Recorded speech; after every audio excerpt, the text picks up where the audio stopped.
Hi guys, so may bisita tayo. Ayan siya. Buntis. Putol ang buntot. Ang cute. Tapos ayan siya, nagpapahawak siya sa tiyan. Yung ibang pusa kasi diba, nangangagat sila. Nangangalmat. Pero ito hindi. Oh, relax na relax pa talaga siya, ate ko. Ayan siya. Oh, tingnan yung kamay niya.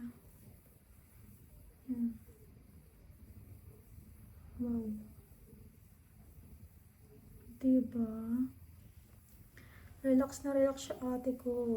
Tapos ako ito, minamassage ko siya.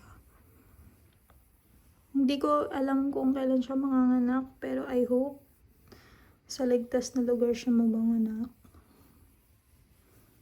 Yan. Tapos, safe siya pag nanganak siya. Walang masamang mangyari sa kanya. Diba?